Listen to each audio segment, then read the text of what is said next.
இந்த நாளில் நம்ம நம்முடைய வேதங்களை லூக்கா 8வது அதிகாரத்துக்கு நேராக திருப்பிக் கொள்வோம். லூக்கா 8வது அதிகாரம். இந்த அதிகாரம் ஆக்சுவலா இயேசு கிறிஸ்துவனுடைய அந்த ஐடென்டிட்டி, அவர் யார் என்பது வெளிப்படுவதற்கு முந்தின அதிகாரம், அடுத்த அதிகாரத்துல தான் அவருடைய ஐடென்டிட்டி வெளிப்பட போகுது. இந்த இடத்துல நம்ம என்ன பார்க்கணும் அப்படின்னா, நீங்க முதல்ல இந்த பைபிள் ஸ்டடி அட்டென்ட் பண்றீங்க அப்படின்னா உங்களுக்கு புரிஞ்சிருக்கும். அந்த தேவனுடைய நோக்கம், ஆபிரகாமுக்கு அவர் சொன்ன வாக்கு தத்தத்திலே 2 வாக்கு தத்தங்கள் ஏறத்தாழ நிறைவேறி வந்தது. அதாவது அவனுக்கு அவருடைய சந்ததிக்கு ஒரு தேசம் கிடைத்து விட்டது. அந்த சந்ததியில் ராஜாக்கள் தோன்றிட்டாங்க. அவருடைய சந்ததி பழுகி பெருகியாச்சு. ஆனா அவன் மூலமாக, ஆபிரகாமின் மூலமாக உலகம் முழுவதும் ஆசீர்வதிக்கப்படும் அப்படின்ற அந்த வேத வசனம், அந்த வாக்கு தத்தம் இன்னும் நிறைவேறவில்லை. அதற்கு ஒரு முக்கியமான காரணம் என்னன்னா, அந்த இஸ்ரவேல் ஜனங்கள் அதற்கு தகுதி உள்ளவர்களாக இல்லை. அவங்க 2 காரியங்கள் ஆண்டவர் சொன்னார். அவங்க பரிசுத்தமுள்ள ஜாதியாக இருக்க வேண்டும், ராஜரீக ஆசாரிய கூட்டமாக இருக்கணும் அப்படின்னா அவங்க 2மே பண்ணல. அவங்க அந்த கட்டளைகள் படி நடந்து தங்களை பரிசுத்தமாக காத்துக்கொள்ளவில்லை. அப்படி காத்துக்கொள்வதன் மூலம் மற்றவர்களுக்கும் தேவனுக்கும் நடுவாக நின்று ஒரு ஆசாரிய ஊழியமும் அவங்களால செய்ய முடியல. இப்போ கிறிஸ்து வருகிறார். அவர் அந்த அவர்தான் உண்மையான ஈசாக்கு அல்லது உண்மையான இஸ்ரவேல் அப்படின்னு சொல்லி நம்ம பாக்குறோம். அவரு சாத்தானை ஜெயித்தார், சோதனைகளை ஜெயித்தார். அந்த மேசியா அல்லது ராஜா அப்படின்றதுக்குரிய எல்லா அதிகாரங்களையும் அவர் வெளிப்படுத்தினார் சொல்லி நம்ம இந்த இடத்துல பார்த்தோம். இதுக்கு முதல் அதிகாரத்துல நம்ம அந்த ராஜ்யத்தினுடைய கூட்டளவு எப்படிப்பட்டவர்களா இருக்க வேண்டும் அப்படின்றத, அந்த ராஜ்யத்தின் காரியங்களை குறித்து, அதாவது பழைய பிரசங்கம் சொல்லலாம், இல்ல சமவெளி பிரசங்கம் சொல்லலாம், அந்த காரியங்களை குறித்து பார்த்தோம். இப்பொழுது அவர் தேவனுடைய ராஜ்யத்தில் தேவனுடைய வார்த்தைகளை குறித்து நம்ம பேசுறதை நம்ம பார்க்க போறோம். நம்ம ஃபர்ஸ்ட் பார்த்தோம் அப்படின்னா, அவரு பெரிய அதிகாரம் எல்லாத்தையும் நம்ம படிக்க முடியுமான்னு தெரியல. ஃபர்ஸ்ட் 4 வசனங்கள்ல பார்த்தோம் அப்படின்னா, இது முந்தின அதிகாரத்தோட தொடர்ச்சி தான். முந்தின அதிகாரத்துல ஒரு பாவியான ஸ்திரீயை ஆண்டவர் அவருடைய அன்பை அவர் நெற்றியில பார்க்கிறோம். அதோட தொடர்ச்சியாக இங்க என்ன பார்க்கிறோம் அப்படின்னா, இயேசு கிறிஸ்துவோடு சேர்ந்து நிறைய பெண்கள் ஊழியர் செய்தாங்க அப்படின்னு சொல்லி நம்ம பார்க்கிறோம். அந்த நீங்க 2வது 3வது வசனத்தை யாராவது என்ன பண்ணீங்க? அவர் பொருளாத ஆவிகளையும் வியாதிகளையும் நீக்கி குணமாக்கின சில ஸ்திரீகளும் 7 பிசாசுகள் நீங்கின மகேதலானால் எண்ணப்பட்ட மரியாளும் ஏரோதின் காரியக்காரனான பூசாவின் மனைவியாகிய யோவன்னாலும் சூசன்னாலும் தங்கள் நாஸ்திகளால் அவருக்கு ஊழியம் செய்து கொண்டு வந்த மற்ற அநேக ஸ்திரீகளும் அவருடனே இருந்தார்கள். ஓகே, சோ இந்த இடத்துல நம்ம பார்க்கிறோம் நிறைய பெண் ஊழியக்காரிகள் அவரோடு கூட இருந்து ஊழியம் செய்து கொண்டு வந்தாங்க. சோ இது அந்த சமூகத்துல ஏற்றுக்கொள்ளப்படாத ஒரு காரியம். இவர்கள் அதுவும் பரிசேயர்கள், வேத பாரவர்கள் பெண்களோடு பேசவே மாட்டாங்க. இங்க ஆண்டவரோடு சேர்ந்து இந்த பெண்கள் ஊழியம் செய்து கொண்டு வந்தார்கள் அப்படின்னு சொல்லி நம்ம பாக்குறோம். சோ இதுல ஒரு பிராக்டிக்கலா நம்ம பார்த்தோம் அப்படின்னா, இந்த கிறிஸ்தவம் உலகத்துல எங்கெல்லாம் பரவினதோ, அதாவது மேற்கு உலக நாடுகள் ஐரோப்பா, அமெரிக்கா, ஆஸ்திரேலியா, அந்த மாதிரி கண்ட்ரிஸ் எல்லாம் பாத்தீங்க அப்படின்னா பெண்களுடைய நிலைமை சற்று மேம்பட்டதாக இருக்கும். பெண்களுடைய நிலைமை சற்று மேம்பட்டதாக இருக்கும். சமுதாயத்திலே அவர்களுக்கு ஆண்களுக்கு இணையான மதிப்பு இருக்கிறத நம்ம பார்க்கலாம். நீங்க பாத்தீங்க அப்படின்னா மேற்கத்திய நாடுகள்ல பெண்ணுக்கு ஒரு நீதி, ஆணுக்கு ஒரு நீதி, அந்த மாதிரி எல்லாம் இருக்காது. எல்லாரும் சரிசமமாக கருதப்படுவாங்க. சோ அது கிறிஸ்தவத்தில் உள்ள ஒரு முக்கியமான ஒரு காரியம். அது எந்த இடத்துலாம் சுவிசேஷம் சென்றதோ அங்கெல்லாம் பெண்களுடைய வாழ்க்கை தரம், பெண்களுடைய வாழ்க்கை முறைமை உயர்ந்தது அப்படின்றது வரலாறு. நீங்க இன்னும் அதிகமா பாத்தீங்க அப்படின்னா, இப்ப இந்திய தேசத்துல, நம்ம இந்திய தேசத்துடைய நிலைமை நமக்கு தெரியும். இன்னும் கூட கல்லானாலும் கணவன், புல்லானாலும் புருஷன் அப்படின்னு சொல்லி தெரியல ஒரு ஒரு தன்மை நம்ம தேசத்துல இருக்கிறத நம்ம பார்க்கிறோம். அது மாத்திரமல்ல, நீங்க அரபு நாடுகளுக்கு போனீங்க, இஸ்லாம் மதம் இருக்கக்கூடிய போனீங்க அப்படின்னா, அவங்க பெண்களை ஒரு கமாடிட்டி மாதிரி பார்ப்பாங்க. ஒருத்தனுக்கு எத்தனை ஒய்ஃப் இருக்கோ அதை வச்சுதான் பணக்காரனா ஏழைன்றதை தீர்மானிக்கிற அளவுக்கு அங்க வந்து பெண்கள் முக்காடிட்டு இது போட்டு போனோம், பப்ளிக்ல கார் ஓட்டக்கூடாது, அந்த மாதிரி நிறைய கட்டுப்பாடுகள் இருப்பதை நம்ம பார்ப்போம். ஏன்னா அப்படின்னா அவங்க வந்து பெண்களே ஆண்களை விட அவர்கள் கீழானவர்கள் அப்படின்னு சொல்லி நினைக்கிறாங்க. இது எல்லாம் எங்க இருந்து வருதுன்னா அந்த மதத்தில் இருந்து வருகிற காரியங்கள் தான், மதத்தில் இருந்து வருகிற காரியங்கள் தான். ஆனா சுவிசேஷம் எங்கெல்லாம் சென்றதோ அங்கெல்லாம் பெண்களுடைய நிலைமை உயர்வாக இருந்தது அப்படின்னு சொல்லி நம்ம அதை அறிந்து கொள்ளலாம். சோ ஏன் அப்படின்னா வேதத்துல இருந்து பார்க்கிறோம், ஆண் என்றும் இல்லை பெண் என்றும் இல்லை, எல்லாரும் வந்து ஆண்டவருக்குள்ள சமமாக இருக்கிறார்கள் அப்படின்னு சொல்லி நிறைய காரியங்கள் நம்ம வேதத்துல பார்க்கலாம். சரி, நம்ம தொடர்ந்து பார்ப்போம். இப்ப வந்து ஆண்டவர் வந்து நிறைய ஜனங்கள் அவரை நெருக்கி கொண்டு வருகிறார்கள். அப்பொழுது ஒரு உவமை அவர் சொல்றாரு. அந்த உவமையை யாராவது படிங்க. அவன் விதைக்கையில் சில விதை வழி அருகே விழுந்து விரியுண்டது. ஆகாயத்து பறவைகள் வந்து அதை பட்சித்து போட்டது. சில விதை கற்பாறையின் மேல் விழுந்தது. அது முளைத்த பின் அதற்கு ஈரம் இல்லாததினால் உலர்ந்து போயிற்று. சில விதை முள்ளுள்ள இடங்களில் விழுந்தது. முள் கூட வளர்ந்து அதை நெருக்கி போட்டது. சில விதை நல்ல நிலத்தில் விழுந்தது. அது முளைத்து 100 பலன் கொடுத்தது என்றார். இவைகளை சொல்லி கேட்கிறதற்கு காதுள்ளவன் கேட்க கடவன் என்று சத்தமிட்டு கூறினார். இந்த இடத்துல எத்தனை விதமான நிலங்களை நம்ம இந்த இடத்துல பார்க்கிறோம்? எத்தனை விதமான நிலங்களை நம்ம பார்க்கிறோம்?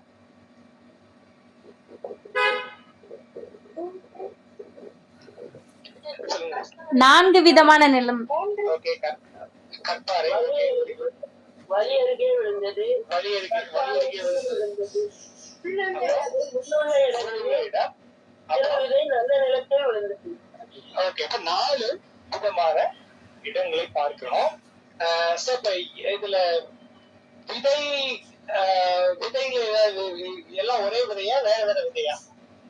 ஒரே விதைதான். ஒரே விதை. அப்ப இந்த இடத்துல பிரச்சனை எந்த இடத்துல இருக்கு? விதையில இருக்கா நிலத்துல இருக்கா? நிலத்துல இருக்கு. அப்ப விதையில எந்த ஒரு பிரச்சனை இருக்கு? விழுகிற அது எந்த இடத்துல விழுகிறதோ அதை அந்த விழுகிற அந்த நிலத்துலதான் பிரச்சனை இருக்குது. நம்ம சரியாக புரிந்து கொள்ள வேண்டிய பிரச்சனை வந்து விதையில இல்ல நிலத்துல இருக்கு. அடுத்து கடைசி ஆண்டவர் சொல்றாரு, என்ன சொல்றாரு? கேட்கிறதுக்கு காது உள்ளவன் கேட்க கடவுள். அப்ப காது இல்லாதவங்களை குறித்து இது என்ன சொல்றாரு? கேட்கிறதுக்கு காது உள்ளவன் கேட்க கடவுள்னா என்ன அர்த்தம்? வசனத்தை கேட்டு வெற்றி கொண்டு அதன்படி செயல்படணும். ஆமா, ஓகே. வசனத்தை கேட்டு இருதயத்துல ஏற்றுக்கொண்டு அதன்படி செயல்படணும். அப்ப இது வந்து காது இருக்கிறவங்க காது இல்லாதவங்க அப்படின்ற பிரச்சனை இல்லை. காது இருக்கிறவங்க காது இல்லாதவங்கன்ற பிரச்சனை இல்ல. அப்ப ஆண்டவர் வந்து கேட்கறதுக்கு காது உள்ளவன் கேட்க கடவுள் அப்படின்னா நிறைய விதமான நம்ம கேட்கலாம். பெற்றோர்களுக்கு நல்லா தெரியும். அப்பா ஏதாவது பிஸியா வேலை பார்த்துட்டு இருப்பாரு, பையன் அப்பதான் வந்து ஹோட்டல்ல சாப்பிட போலாமான்னு கேட்பான். காதுலயே விழாது. ஏன் அப்படின்னா அந்த சத்தம் காதுல வரும், ஆனா உள்ள ஏறாது. ஏன்னா வேற எங்கேயாவது அவங்களுடைய போக்கஸ் வேற எங்கேயாவது இருக்கும். அப்ப காதல கேட்டாங்க, ஆனா சிஸ்டர் சொன்ன மாதிரி அது இருதயத்தினால கேட்க மாட்டாங்க, இருதயத்துக்கு அது போகாது. அப்ப ஆண்டவர் வந்து வான் பண்றாரு, ஒரு எச்சரிக்கை கொடுக்குறாரு. அந்த மாதிரி நீங்க வெறும் காதுல கேட்காதீங்க, இருதயத்துல கேளுங்க. கேட்கறதுக்கு காது இல்லைன்னு கேட்க கடவுள் அப்படின்னா எல்லாருக்கும் காது இருக்கு, ஆனா நம்ம வெறுமையா கேட்கிறோமா இல்ல அது நம்மளுடைய இருதயத்துக்குள்ள போற மாதிரி நம்முடைய உள்ள போகுதா அப்படின்றது ரொம்ப முக்கியம் அப்படின்னு ஒரு வார்னிங், அது வந்து ஒரு எச்சரிக்கை அப்படின்னு சொல்லி பார்க்கிறோம். இப்ப அடுத்தது என்ன பண்றாங்க, இந்த சீஷர்கள் என்ன பண்றாங்க, அவங்களுக்கு அது புரிஞ்ச மாதிரி தெரியல. உடனே அவங்க என்ன பண்றாங்க, தேவனுடைய ராஜ்யத்தின் ரகசியங்களை அறியும்படி உங்களுக்கு அருளப்பட்டது. மற்றவர்களுக்கு அவர்கள் கண்டும் காணாதவர்களாகவும் கேட்டும் உணராதவர்களாகவும் இருக்கத்தக்கதாக அவைகள் ஊமைகளாக சொல்லப்படுகிறது.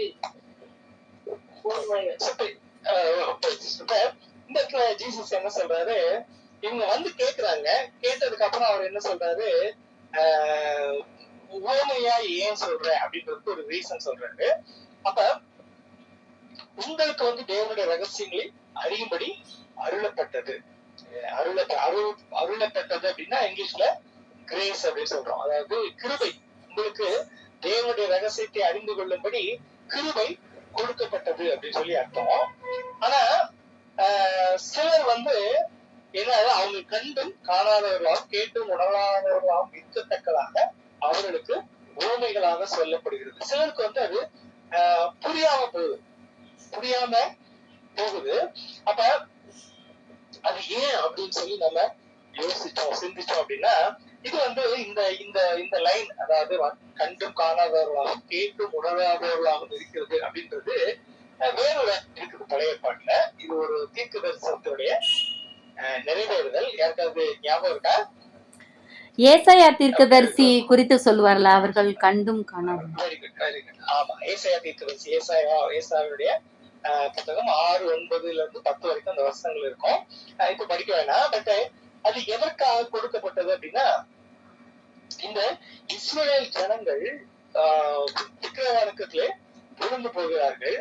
அப்பொழுது ஆண்டவர் சொல்றாரு, என்ன பண்றாரு, ஆண்டவர் வந்து என்னுடைய காரியமாக யார் போவா அப்படின்னு சொல்லி கேட்கிறாரு. அது என்ன காரியம் அப்படின்னா, அந்த ஜனங்களுடைய ஜட்மெண்ட், யாரு வந்து இந்த தேசங்களுக்கு என்னுடைய நியாய தீர்ப்பை யார் சொல்லுவா அப்படின்னு சொல்லி அவர் வந்து, நீங்க ஏசாயா அதிகாரம் முழுவதும் வாசிச்சீங்கன்னா நியாய தீர்ப்பை இந்த ஜனங்களுக்கு ஆண்டவர் சொல்றது, இந்த ஜனங்களுக்கு ஆண்டவர் சொல்றது அப்படின்னு சொல்லி.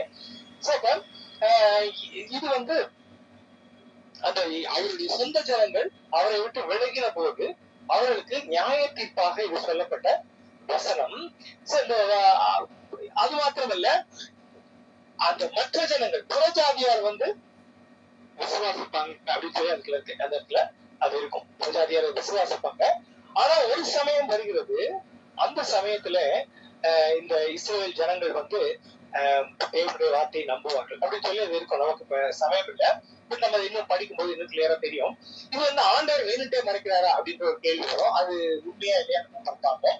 சோ இப்ப ஆண்டவர் வந்து அந்த உவமையினுடைய கருத்தை அவரு எக்ஸ்பிளைன் பண்றாரு. ரொம்ப உங்களுக்கே புரியும், ரொம்ப ஸ்ட்ரைட் ஃபார்வர்டா இருக்கும். ஜஸ்ட் அதை வேணா படிச்சிருங்க. 12 இணைக்கப்பட்டவர்கள் வசனத்தை கேட்கிறவர்களாய் இருக்கிறார்கள்.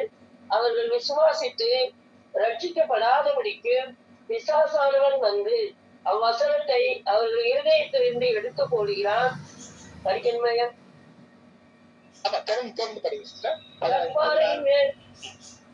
விதைக்கப்பட்டவர்கள் கேட்கும் போது சந்தோஷத்துடனே வசனத்தை ஏற்றுக்கொள்கிறார்கள். ஆயினும் தங்களுக்குள்ளே வேர் கொள்ளாதபடியினாலே கொஞ்ச காலம் மாத்திரம் விசுவாசித்து சோதனை காலத்தில் பின்வாங்கி போகிறார்கள். உள்ளுள்ள இடங்களில் விதைக்கப்பட்டவர்கள் வசனத்தை கேட்கிறவர்களாய் இருக்கிறார்கள்.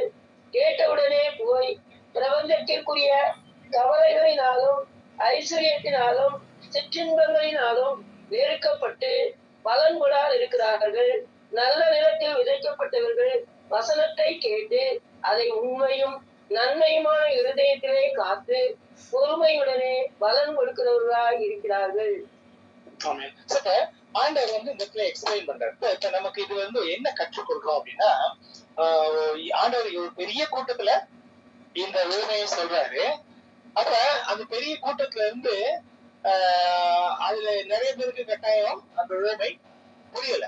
அந்த உண்மை கட்டாயம் புரியல, சீஷர்களுக்கே புரியல அப்படின்னா எனக்கு தெரிஞ்சு நிறைய பேருக்கு புரியாம இருந்திருக்கும். ஆனா மற்றவர்கள் வந்து அதை குறித்து பெருசா சிந்திக்கல. ஏதோ கேட்டாங்க, போயிட்டாங்க, அவ்வளவுதான். அவர் போனாங்க, அவர் பேசினாரு, 4 பேரை சுகமாக்குனாரு, எல்லாத்தையும் பார்த்தாங்க, சந்தோஷப்பட்டாங்க, போயிட்டாங்க. ஆனா அவர் பேசுவதனுடைய அர்த்தம் அவங்களுக்கு புரியல. ஆனா சீஷர்கள் வந்து ஒரு நல்ல காரியம் பண்றாங்க. என்ன பண்றாங்க, எங்களுக்கு புரியல அப்படின்னு சொல்லி அப்புறம் போய் அவர்கிட்ட கேக்குறாங்க. அவர் தனி வகையில இருக்கும்போது அவர்கிட்ட போய் கேக்குறாங்க. அப்ப அவர் எக்ஸ்பிளைன் பண்ணி அவங்களுக்கு சொல்றாரு. அப்ப நம்ம இதுல இருந்து என்ன கற்றுக்கொள்றோம் அப்படின்னா, ஆண்டவர் இடத்துல கேட்க வேண்டும். ஒரு வேத வசனத்தை நம்ம படிக்கும் போது அப்படியே படிச்சுட்டு போயிடக்கூடாது. அதை கற்றுக் கொடுக்கிற பரிசுத்த ஆவியானவர் இன்றும் நம்மோடு இருக்காரு. இயேசு கிறிஸ்து எப்படி சீஷர்களோடு அந்த இருந்தாரோ அதே போல அதே இயேசு கிறிஸ்துவோட ஆவியானவர் இப்பொழுதும் நம்மோடு கூட இருக்கிறார். அவர் நமக்கு அதை விளக்கி சொல்வதற்கு அவர் ரொம்ப ஆசையோட இருக்காரு. கேட்கும் போது ஆண்டவர் வந்து ஏன் அப்படி கேக்குறீங்க அப்படின்னு சொல்லல. அவர் ரொம்ப ஆசையாக அதை எக்ஸ்பிளைன் பண்றாரு அப்படின்னு சொல்லி பார்க்கலாம். அது முதலாவது காரியம். அடுத்ததாக இதுல 4 விதமான நிலங்களை பார்த்தோம் அப்படின்னு சொல்லி நம்ம பார்க்கிறோம். சோ இப்ப இதுல ஃபர்ஸ்ட் வந்து வழி அருகே விதைக்கப்பட்டார். வழி அருகே விதைப்ப வழி வந்து எப்படி இருக்கு? ஒரு நிலம் இருக்கு, அதுல பாதை இருக்குன்னா அந்த பாதை எப்படிப்பட்டதா இருக்கும்? ரொம்ப கடினமா இருக்கும். பாதை ரொம்ப கடினமா இருக்கும். அதுல போய் விதை விழுந்ததுன்னு வச்சுக்கோங்களேன். விதை விழுந்ததுன்னா அது மண்ணுக்குள்ளேயே போகாது. அப்ப என்ன பண்ணும்? அடுத்த பறவைகள் அடுத்து வரும்போது அந்த விதையை வந்து எடுத்துட்டு போயிடும். இப்படிப்பட்ட நிலங்கள் சில பேருடைய இருதயங்கள் இப்படிப்பட்டதாக இருக்கும். அவங்களுக்கு அந்த வசனம் உள்ளே போகாது, அது மேலேயே இருக்கும். காதுல கேட்பாங்க, அது உள்ளே போகாது. காதுல கதை கேட்கிற மாதிரி கேட்டுட்டு அவங்க எந்திரிச்சு போயிடுவாங்க. அந்த வசனம் அவருடைய இருதயத்துல போகவே போகாது. சோ அவங்க உள்ள போகாமலே அதை என்ன பண்றான்? அந்த பிசாசானவன் இருதயத்துக்குள்ள போறதுக்கு முன்பாகவே அவன் இருதயத்துல இருந்து எடுத்துறான். காதுல கேட்டதோட சரி, இருதயத்துக்குள்ள போறதுக்கு முன்னாடி இருதயத்துல இருந்து அவன் அதை எடுத்து போடுகிறான் அப்படின்னு சொல்லி நம்ம பாக்குறோம். ஏன்னா இவங்க வந்து கேட்கறதுலயே பிரச்சனை இருக்கு. உங்களுக்கு பிரச்சனை இருக்கு. அவங்க ஒழுங்காக அதை கேட்பதில்லை. ரெண்டாவது, கற்பாறை மேல் விதிக்கப்பட்டவங்க வந்து கற்பாறை அப்படின்னா நீங்க வந்து அப்படியே ஒரு மொட்டை பாறை அப்படின்னு நினைக்காதீங்க. அந்த இஸ்ரேலுடைய அந்த டெரைன் பாத்தீங்க அப்படின்னா மண்ணு மேல இருக்கும். ஆனா அது வந்து ரொம்ப தின் லேயர், ரொம்ப சின்னதா இருக்கும். ஆமா, கரடு முரடான பாதை. உள்ள மண்ணு வந்து நல்ல மண்ணா இருக்காது. ரொம்ப மேல கொஞ்சம் மாதிரி இருக்கும், ஆனா கீழே வந்து கல்லும் கரடுமாக அது இருக்கும். அப்படிப்பட்ட இதுல விழுந்த உடனே என்ன பண்றாங்க? அவங்க சந்தோஷத்துடைய வசனத்தை ஏற்றுக்கொள்கிறார்கள். ஆனால் தங்களுக்குள்ளே வேர் கொள்ளாதபடி. அப்ப இவங்களுக்குள்ள என்ன பிரச்சனை அப்படின்னா, வேர் இன்னும் உள்ள போல. விதை வந்து முளைக்க ஆரம்பிச்சிருச்சு, வசனத்தை ஏற்றுக்கொண்டார்கள். ஆனா வந்து இன்னும் ரூட் அதாவது வேர் வந்து உள்ள இன்னும் போல. ஏன் அப்படின்னா, ஏன் வந்து வேர் உள்ள போல? வசனம் மட்டும் அதாவது போய் சுவிசேஷத்தை கேட்கறாங்க, ஒரு கன்வென்ஷனுக்கு இங்கே போறாங்க, ரொம்ப சந்தோஷமா இருக்கு, அதை குறித்து சிந்திக்கிறாங்க, ஆண்டவரை நான் விசுவாசிக்கிறேன் அப்படின்லாம் எல்லாமே சொல்றாங்க. அதுக்கப்புறம் என்ன ஆகுது அப்படின்னா, அந்த அது ஒரு வளர்ச்சியே இல்லாம அது அப்படியே நின்றுது.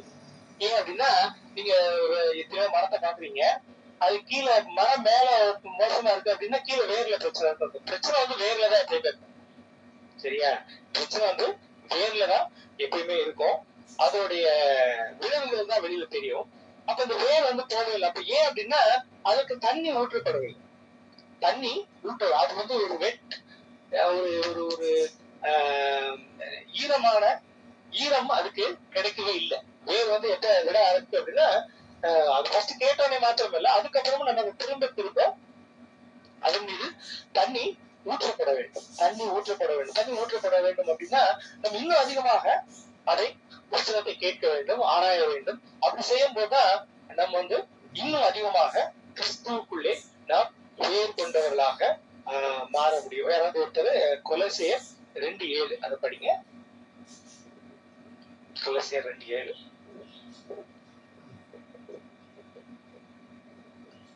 நீங்கள் போதிக்கப்பட்டபடியே விசுவாசத்தை உறுதிப்பட்டு சோதனத்தோடு அதிலே பெருகுவீர்களாக.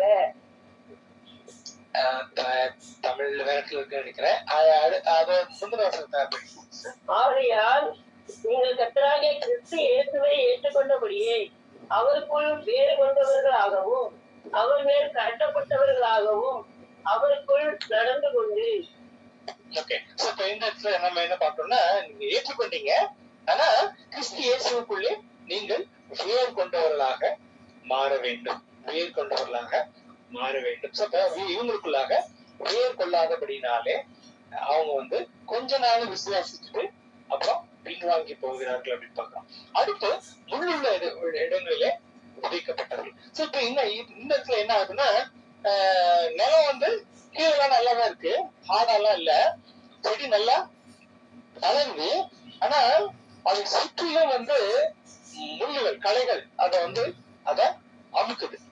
கலைகள் வந்து அதை அமுக்குது. இப்போ இவங்களுக்கு வந்து விசுவாசம் இருக்கு, அவங்க வந்து ரட்சிக்கப்பட்டாங்க அப்படின்னு சொல்லி எல்லாம் சொல்லுவாங்க. பட் உலக பிரகாரமான கவலைகள் அவங்களுக்கு வரும்போது அவங்க என்ன பண்ணுவாங்க அப்படின்னா இந்த விசுவாசத்தை விட்டு விலகிடுவாங்க. அப்படின்னா இது வந்து என்னன்னா ப்ரையாரிட்டி அப்படின்னு சொல்லலாம். ப்ரையாரிட்டா எதற்கு நம்ம முக்கியத்துவம் கொடுக்கிறோம்? ஏன்னா நிறைய காரியங்கள் உலகத்துல வந்து நிறைய காரியங்கள் இருக்கு. நமக்கு பணம் வேணும், படிப்பு வேணும், அந்தஸ்து வேணும், வீடு வேணும், வேலை வேணும், சரியா? சோ இந்த மாதிரி எல்லா காரியங்களும் இருக்கு. எல்லாத்துக்கும் நம்ம டைம் ஸ்பெண்ட் பண்ண வேண்டியிருக்கும், எல்லாத்துக்கும் நம்ம பணத்தை செலவழிக்க வேண்டியிருக்கும். சோ இவ்வளவு காரியங்கள் இருக்கும்போது எதற்கு நாம் முக்கியத்துவம் கொடுப்பது, அப்படின்றது நான் வந்து சும்மா ஸ்பெசிபிக்கா நான் சொல்லல, வேலை வாசிப்பது, பிரேயர் பண்றது, ஆலை போறது அப்படின்னு சொல்லுவேன். இது உங்களுடைய இருதயத்துல வெளிப்புறமாக செல்வது நிறைய பேர் வந்து எல்லாம் பண்ணுவாங்க. ஆனா உள்ளுக்குள்ள அவங்களுடைய சிந்தனைகள் வேறு மாதிரி இருக்கும். பட் நீங்க உங்களுடைய இருதயத்துல ஆழத்திலே நீங்க யாருக்கு முக்கியத்துவம் கொடுக்குறீங்க, எதற்கு முக்கியத்துவம் கொடுக்கிறோம் அப்படின்றத நம்ம சிந்திச்சு அந்த கிறிஸ்துவுக்கு முக்கியத்துவம் கொடுக்காமல் உலக பிரகாரமான காரியத்துக்கு முக்கியத்துவம் கொடுக்கும் போது அந்த காரியங்கள் என்ன பண்ணும் அப்படின்னா அது வேகமா வளரும். கலை வேகமா ஒரு மரத்தை சுத்தி வளர ஆரம்பிச்சிச்சு அப்படின்னா அது ரொம்ப ஃபாஸ்டா எல்லா சட்டையும் எடுத்துரும், மண்ணில் இருக்க சட்டை எல்லாம் அது எடுத்துரும். அப்ப அந்த உண்மையான கனி கொடுக்கிற அந்த செடி வந்து வாடி அது வதங்கி அது கூடிய விரைவிலே இது வந்து நெருக்கி அதை கொண்டோம். சோ அப்படிப்பட்ட நிலமாக சில நிலங்கள் இருக்கலாம். இது எல்லாமே நம்மை குறித்துதான் இங்க சொல்றாங்க, நம்மை குறித்துதான் சொல்றாங்க. அப்ப இதுல வந்து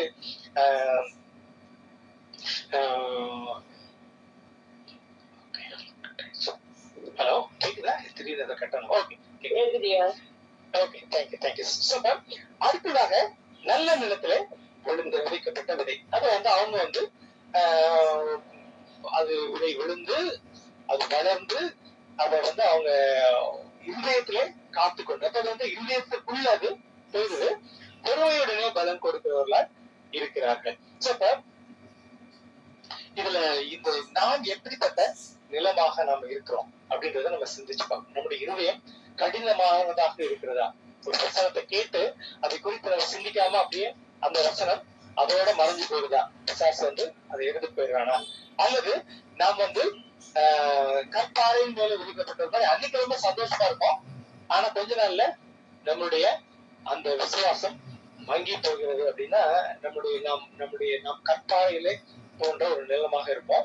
அல்லது நம் முட்களின் நடுவில் இருக்கிற ஒரு செடியை போல நம்ம இருக்கிறோம். உலக பிரகாரமான காரியங்கள் நம்முடைய விசுவாசத்தை எடுத்துக் கொடுக்குது.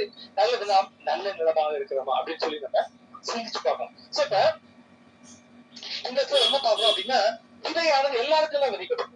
ஆண்டவர் வந்து விதையை வந்து நான் வந்து விதிக்க மாட்டேன், எக்ஸப்ட் நீங்க விதிக்க மாட்டேன் அப்படின்னு சொல்லி சொல்றேன். சிலருக்கு நான் விதையை கொடுக்க மாட்டேன், சிலருக்கு நான் கொடுப்பேன் அப்படின்னு சொல்லி சொல்றேன். விதையானது எல்லாருக்கும் விதைக்கப்பட்டது. சுவிசேஷம் எல்லாருக்கும் முடியுது, உலகத்துல பிறந்த எல்லாருக்கும் முடியுது இந்த சுவிசேஷம்.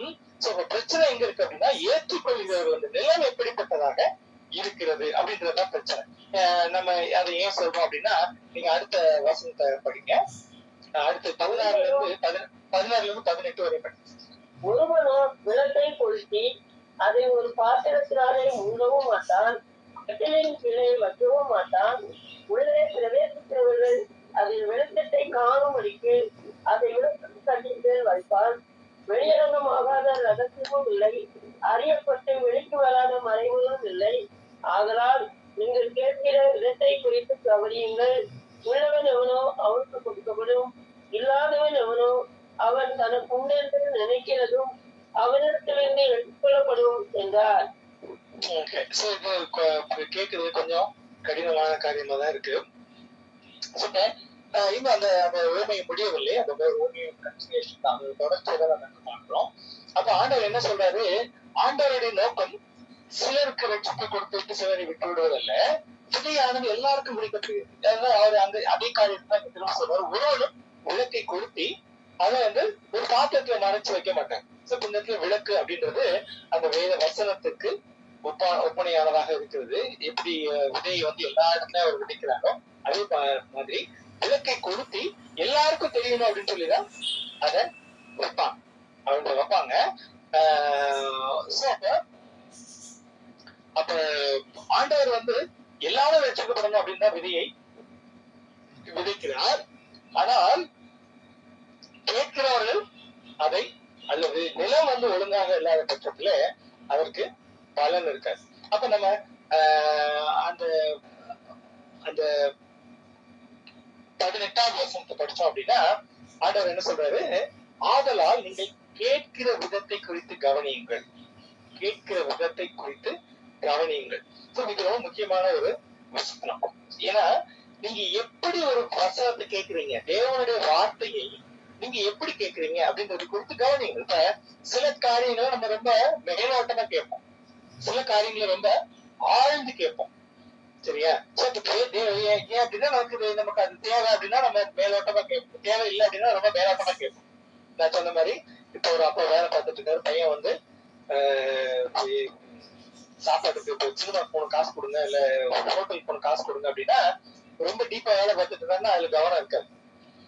அவன் வரும்போது அந்த பையன் வந்து பேச ஆரம்பிக்கும் போதே அப்பா வந்து அவருடைய முழு சிந்தனையும் அவனுக்கு கொடுக்க மாட்டாரு. ஏன் அப்படின்னா அவன் முதல்ல டிசைட் பண்ணிடுவான், ஓகே இவனுக்கு போதும், அவனுக்கு வந்து அவன் என்ன சொல்ல வரான், அப்படி இந்த மாதிரி விஷயத்தான் கேட்பான் அப்படின்ற ஒரு ஐடியா அவங்களுக்கு இருக்கும். அதனால அதை ஒழுங்கா கேட்க மாட்டாங்க. சோ கணவன் மனைவிகளே இது மாதிரி நிறைய பிரச்சனை. என்னங்க நான் பேசிட்டே இருக்கிறேன், நீங்க கேட்ட மாதிரி இருந்துச்சு ஆனா எதுவுமே தெரியாது, முதலே வராது, என்னன்னு கேட்டா நீ என்ன சொன்ன அப்படின்னு கேட்பாங்க. சோ அது வந்து ஏன் அப்படின்னா ஒழுங்காக கவனிக்கிறது இல்லை, ஒழுங்கா கவனிக்கிறது இல்லை. இதே வந்து அவங்க ஆபீஸ்க்கு போறாங்க, அங்க எம்டி வந்து அவங்க வேலை குறித்து சில காரியங்களை சொல்றாரு அப்படின்னா அப்படியே ரொம்ப கவனமாக கவனிப்பாங்க. ஏன் அப்படின்னா எதிராக சொல்லப்படுகிறவர் யார், சொல்லுவது என்ன விஷயம் சொல்லப்படுகிறது அப்படின்றத பொறுத்து நாம் கவனிக்கிற விதம் மாறும். அப்ப தேவனுடைய வசனத்தை நாம் எப்படி கேட்கிறோம் அப்படின்றதுல நம்ம ரொம்ப எச்சரிக்கையா இருக்கணும். அதனால வந்து ஆண்டவர் சொல்றாரு, நீங்கள் கேட்கிற விதத்தை குறித்து கவனியுங்கள். So you observe the way you listen. கேட்கிற விதத்தை குறித்து கவனியுங்கள். இது ரொம்ப ஒரு முக்கியமான ஒரு ஒரு ஒரு விஷயம். சோ அப்படின்னா ஏன் வந்து அதுதான் வந்து தீர்மானிக்குது நம்ம எப்படிப்பட்ட நிலம் அப்படின்றத நம்ம அறிந்து கொள்வது. அதுதான் வந்து நம்ம எப்படி கவனிக்கிறோம், வசனத்தை நம்ம எப்படி கவனிக்கிறோம்னா ஏதோ கேட்கறது மாத்திரம் இல்ல, அதுக்கப்புறம் போய் அதை எப்படி ப்ராசஸ் பண்றோம், அதை எப்படி நம்ம இன்னும் அது தண்ணி ஊற்றி வேறு ஊன்றும்படியாக அதை வளர்க்கிறோம் அப்படின்றது ரொம்ப முக்கியம். அடுத்தது என்ன சொல்றாரு, இல்லாதவன் எவனோ அவன் தனக்குண்டு நினைக்கிறதோ அவனுக்கு எடுத்துக்கொள்ளப்படும், இருக்கிறவன் எவனோ அவனுக்கு கூட கொடுக்கணும். இது என்ன ஒரு இது நியாயமாகப்படுகிறதா உங்களுக்கு? நீங்க என்ன நினைக்கிறீங்க? இது என்ன சொல்ல வர்றாரு ஆண்டவர்? ஏன் அப்படி சொல்றாரு? இருக்கிறவனுக்கு என்ன கிடைக்கும், இல்லாதவனுக்கு இருக்கிறவன் நினைச்சிட்டு இருக்கவும் போயிடும் அப்படின்னு விசுவாசத்தை பத்தி சொல்றாரு. விசுவாசத்தை பத்தி சொல்றாரு. Very good, very good. இப்ப இந்த நம்ம கேட்ட உரிமையோடு இந்த நம்ம தொடர்பு படுத்தி பார்த்தோம் அப்படின்னா இதுல இந்த இருக்கிறவன் அப்படின்னு சொல்றது எந்த நிலத்தை குறிக்கிறது? நல்ல நிலம். நல்ல நிலம். Very good sister. நல்ல நிலம் அப்படின்றது இருக்கிறவனை குறித்து இந்த இடத்துல பாக்குறது. அப்ப நல்ல நிலத்துல விழுந்த விதை அது வந்து என்ன பண்ணும், 30, 100, 60, 100 பலன் கொடுக்கும். அப்ப அவனுக்கு இன்னும் கூட கிடைக்கும். அப்ப நிலம் வந்து நல்ல நிலமாக இருக்கும் பட்சத்துல அவன் தான் கேட்கிற விதத்தை குறித்து கவனித்து அதை இன்னும் அவன் ஆழமாக சிந்தித்து அதற்கு தண்ணி ஊற்றி அவன் வேரூன்றி வளரும் போது அவனுக்கு இன்னும் அதிகமா கிடைக்கும். அப்ப மற்றவர்களுக்கு மற்ற 3 நிலங்களை நம்ம என்ன பாக்குறோம் அப்படின்னா, இல்லாதவன் எவனோ அவன் தன்னை கொண்டு நினைக்கிறது. வசனத்தை நான் கேட்டுட்டேன், வசனத்தை போனேன், கேட்டேன், பைபிளை வாசிச்சேன், எல்லாம் பண்ணேன், ஆனா அதுக்குரிய பலன் இருக்காது. அது வந்து போயிடும், அவனுக்கு உள்ளதும் எடுத்துக்கொள்ளப்படும். ஆண்டவர் எடுக்கல, பிசாசம் எடுத்துட்டு போயிடும். உலக தவறை வந்து எடுத்துட்டு போயிருது. அவனுடைய இருதய கடினம் வந்து அந்த அந்த அந்த அந்த விதை வசனம் என்ற விதையை எடுத்து போடுகிறது. இந்த இடத்துல நம்ம என்ன பார்க்கணும் அப்படின்னா, அந்த வசனத்தை கேட்டு அது வந்து இருதயத்துக்குள்ள போகணும். நம்முடைய சிந்தனைகள் மாறணும், நம்முடைய வாழ்க்கை முறைமைகள் மாறணும். இந்த உலகத்தை குறித்து நம்முடைய பார்வைகள் மாறணும். உலகத்துல நாம் வந்து எதை வந்து பெரிய விஷயம் நினைக்கிறோம் அப்படின்றது மாறணும். நிறைய காரியங்கள் மாறணும். அப்படி மாறும் போது நமக்கு என்ன பண்ண, அப்ப நீங்க வசனத்தை தோண்டி தோண்டி தோண்டி தோண்டி நீங்க படிக்க படிக்க இன்னும் ஆண்டவர் வந்து உங்களுக்கு அதிகமாக வெளிப்பாடுகளை கொடுத்து கொண்டே இருப்பார். இன்னும் நம்ம டீப்பா போக போக அவரும் வந்து அதிகமாக வெளிப்பாடுகளை கொடுத்து கொண்டே இருப்பார். இந்த ஸ்டோரியோட இதே காரியம் தான் நம்ம இதுல ஆழமாக தோண்டி கற்பாறையின் மேலே கட்டுகிறோம். அதேதான், தோன்றது ரொம்ப கஷ்டமான வேலை. வேலைன்னா ஈஸியா கட்டி முடிச்சிடலாம். என்ன மனிதர்களே போய் குடியிருக்க போறேன், மேலதானே குடியிருக்க போறேன் அப்படின்னு அப்படி கட்டிட்டு போயிடலாம். ஆனா தோன்றுகிறது அப்படின்றது ரொம்ப ஈஸியான வேலை இல்லை. இப்ப நல்ல நிலம் அப்படின்றது வந்து அது வந்து ஈஸி கிடையாது. அதற்கு வந்து அதற்கு பாக்குறோம், அது ஒரு பொறுமை வேணும், பொறுமையாக காத்துக்கணும். இது வந்து நம்ம கேட்கிற விதத்தை குறித்து கவனம் உள்ளவர்களாய் நாம் இருக்க வேண்டும் அப்படின்னு சொல்லி பார்க்கிறோம். சோ அடுத்ததாக வந்து ஒரு காரியத்தை நம்ம பார்க்கிறோம். நமக்கு டைம் இல்லைனால குயிக்கா போறேன். அவருடைய தாயாரும் சகோதரரும் வாசல்ல இருக்கிறாங்க அப்படின்னு சொல்லிட்டு இருக்கும்போது சில பேர் சொல்றாங்க. அப்ப ஆண்டவர் என்ன சொல்றாரு, நான் தேவனுடைய வசனத்தை கேட்டு அதன்படி செய்கிறவர்களே எனக்கு தாயும் என் சகோதரியுமாய் இருக்கிறார்கள். அப்ப ஆண்டவர் என்ன சொல்றாரு, இந்த அந்த ரிலேஷன்ஷிப், இப்ப இயேசு கிறிஸ்து வந்து நமக்கு யாரு, நமக்கு வந்து தேவன் ரட்சகர், ஆமா தாயின் தகப்பன், அவர் வந்து நித்திய பிதா அப்படின்னு சொல்லி பார்க்கிறோம். நித்திய பிதா என்று நம்ம பார்க்கிறோம். நம்முடைய மூத்த சகோதரர்கள் என்று பார்க்கிறோம். அப்ப இந்த உறவுகள்லாம் எப்படி வருது, நாம் ரட்சிக்கப்படுவதன் மூலமாக அவருக்குள்ளாக மறுபடியும் பிறப்பதினாலே, ஆதாமுக்குள்ளே பிறப்பது மாத்திரமல்ல, கிறிஸ்துவுக்குள்ளாக மறுபடியும் பிறப்பதினாலே நாம் தேவனுடைய பிள்ளைகள் ஆகிறோம். அப்ப ஆண்டவர் என்ன சொல்றாரு, உலக பிரகாரமான என்னுடைய தாய், என்னுடைய சகோதர சகோதரிகளை விட என் வசனத்தை கேட்டு, அதாவது வசனத்தை கேட்டுனா விசுவாசித்து என் வசனத்தை கேட்டு அதை கை கொள்ளுகிறவன் வந்து அவன் தான் வந்து எனக்கு தாயும் சகோதர சகோதரியுமா இருக்கிறான். அப்ப உலக பிரகாரமான அந்த உறவுகளை விட இந்த உறவு தான் ரொம்ப முக்கியம் அப்படின்னு சொல்லி ஆண்டவர் சொல்றேன். இந்த உறவு தான் வந்து நான் விரும்புகிறேன். அப்ப அவருடைய தாயும் சரி சகோதரர்களும் சரி, அவர்களும் கூட பிறப்பின் அடிப்படையில வருகிற அந்த உறவல்ல, அதை தாண்டி அவருடைய வசனத்தை ஏற்று அவரை விசுவாசிக்கும் போது வருகிற உறவு தான் வந்து மேன்மையான உறவு. இதுக்கு ஒரு உதாரணம் சொல்லணும்னா நமக்கு டைம் இல்லை, நான் வீட்டில் சொல்லிடுறேன். ஆண்டவராகிய இயேசு கிறிஸ்து மரிக்கும் போது அவர் யார் இடத்துல தன்னுடைய தாயை ஒப்புவித்தார்? யோவான் இடத்துல ஒப்புவித்தார். ஏன்? அவருடைய சகோதரர்கள் தான் 3 பேர் இருந்தாங்க. யூதா, யோசே, சீமோன் சொல்லி 3 பேர் இருந்தாங்க. ஆமா, ஏன் வந்து அன்பான சீஷன். ஏன்னா அவர்கள் வந்து அந்த சமயத்துல அவர் விசுவாசிக்கல. நீங்க ஆதாரம் வேணும்னா யோவான் 7ஆம் அதிகாரத்துடைய தொடக்கத்தை எடுத்து பாத்தீங்க அப்படின்னா, அவருடைய சகோதரர்களும் விசுவாசியாதபடியினால் இப்படி சொன்னார்கள். ஏன் அந்த யூதா, யாக்கோபு இவங்க எல்லாம் வந்து ஜீசஸ் வந்து விசுவாசிக்கல அந்த சமயத்துல. அப்ப விசுவாசியாத என்னுடைய சகோதரனை விட விசுவாசிக்கிற என்னுடைய சீசன் தான் என் தாயை நல்லா பாத்துக்க முடியும், அவனுக்கு தான் அந்த பொறுப்பை கொடுக்க முடியும்னு ஆண்டவர் அவன்கிட்ட கொடுக்குறாங்க. இப்ப விசுவாசியாத சொந்த ரத்தத்தை விட விசுவாசிக்கிற சகோதரனே வாசி அப்படின்னு சொல்லி நம்ம சொல்லலாம். அந்த அளவுக்கு அந்த விசுவாசம் அப்படின்றது அந்த பிளட் ரிலேஷனோட அது ரொம்ப மேலானது அப்படின்னு சொல்லி ஆண்டவர் அந்த இடத்துல சொல்றதை பாக்குறோம். சரி, நம்ம தொடர்ந்து போவோம்.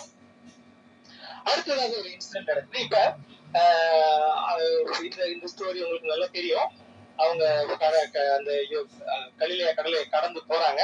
அப்ப பெரிய புயல் அடிக்குது. புயல் அடிக்கும் போது இயேசு கிறிஸ்து என்ன பண்ணிட்டு இருந்தாரு? நித்திரையா இருந்தார். சீஷரி வந்து என்ன பண்ணிட்டாங்க? பயந்துட்டாங்க. இவங்க வந்து சீஷரி ஏன் பயந்தாங்க? அவரோட விசுவாசத்தை புரிஞ்சு கொள்ளாததுனால. விசுவாசம் அவர்களுக்கு தெரியாம ஏசப்பா இருக்கான்னு தெரியாம. இன்னொரு காரணம் என்ன அப்படின்னா, நம்பிக்கை இல்லாத. Very good. ஓகே, விசுவாசம் இல்ல, நம்பிக்கை இல்ல, கூட வந்து இயேசு கிறிஸ்து இருக்கிறார் அப்படின்றதையும் சரியா பேச சரியா கேட்கல. ஓகே. சோ அவங்க இயேசு கிறிஸ்து தூங்கி கொண்டிருந்தார். ஏன் அவர் தூங்கினார் அப்படின்னு சொல்லி தெரியல. மேபி இவங்க வந்து அது பண்ணா ரொம்ப டைம் ஆகும். நம்முடைய வாழ்க்கையில கூட சில சமயங்கள்ல ஆண்டவர் இல்லாதது போல அல்லது தூங்குகிறது போல ஒரு காரியங்கள் நடக்கலாம். நமக்கு சில கேடுகள் வரலாம்.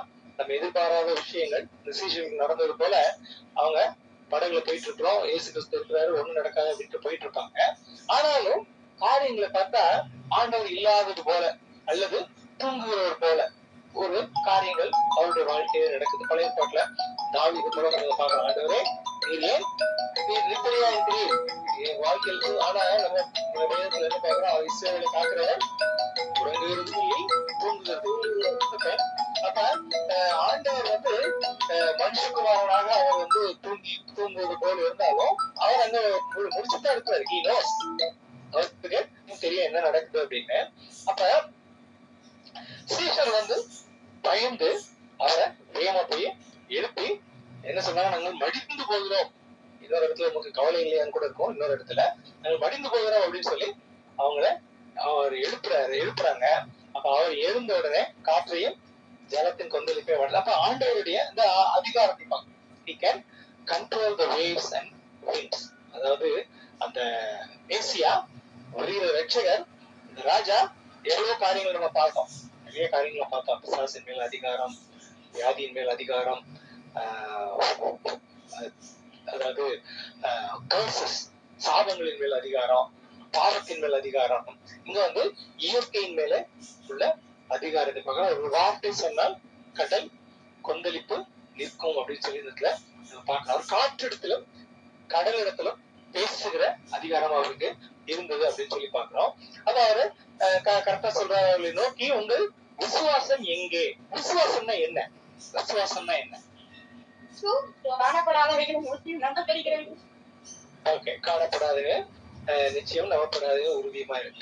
காணப்படாத உறுதியும் நம்பப்படாத நிச்சயமா இருக்க. ஓகே, சோ அப்ப அது வந்து ஒரு டெஃபினிஷன்.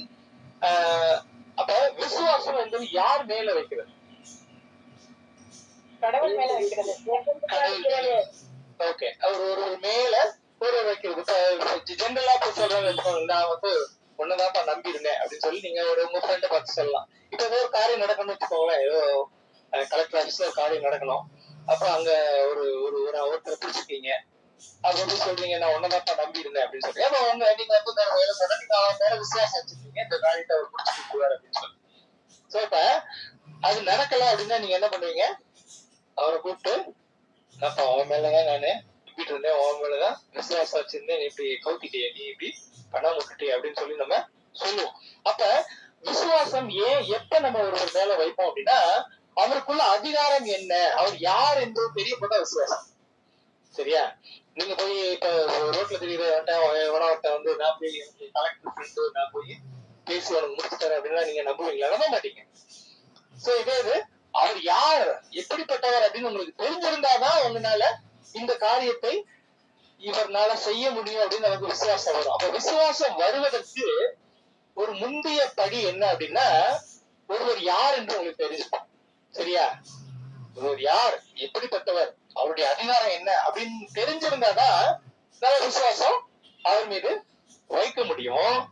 இப்ப இந்த விசுவாசம் வைக்காததுக்கு என்ன காரணம் அவங்களே சொல்றாங்க. கீழே என்ன சொல்றாங்க அடுத்த 25வது வசனத்தை படிங்க. அவர் அவர்களை நோக்கி உங்கள் விசுவாசம் எங்கே என்றால், அவர்கள் பயந்து ஆச்சரியப்பட்டு, இவர் யாரோ காற்றுக்கும் ஜலத்துக்கும் கட்டளையிடுகிறார், அவைகளும் இவருக்கு கீழ்ப்படுகிறதே என்று ஒருவரோடு ஒருவர் சொல்லிக் கொண்டார்கள். என்ன ஒரு அடிப்படையான காரியம் விசுவாசம் வைக்க முடியாத அடிப்படையான காரணம் என்ன அப்படின்னா, இவர் யாரோ காற்றும் கடலும் இவருக்கு கீழ்ப்படுகிறது. அப்ப அவருடைய அதிகாரத்தை குறித்தான அறிவு அவங்களுக்கு இல்ல. இயேசு கிறிஸ்து யார், அவருக்கு என்ன அதிகாரம் இருக்கு, அவர்னால இத செய்ய முடியுமா முடியாதா அப்படின்ற அறிவு அண்டர்ஸ்டாண்டிங் அவங்களுக்கு இல்ல. அது இல்லாதனால அவங்களுக்கு பயம் வருது.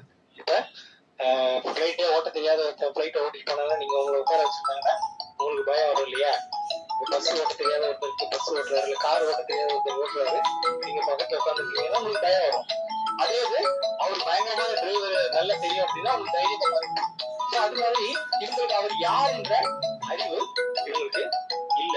அப்ப பயம் எதனால வருகிறது, அவிசுவாசம் எதனால வருகிறது அப்படின்னா இயேசு கிறிஸ்து யார் என்ற அறிவு இல்லாதபடினாலே, அவருடைய அதிகாரம் என்ன என்ற அறிவு நமக்கு இல்லாதபடினாலதான் அந்த பயம் வருகிறது. சரி, தொடர்ந்து அடுத்த ஸ்டோரியை நம்ம படிச்சிருவோம். மேபி இதோட கூட முடிச்சிடலாம், டைம் இல்லைன்னா. அடுத்தது வந்து ஒரு ஒரு ஒரு பிசாசு பிடித்த ஒரு மனிதனை குறித்து நம்ம பார்க்கிறோம். அது ஒரு பிசாசு கூட கிடையாது.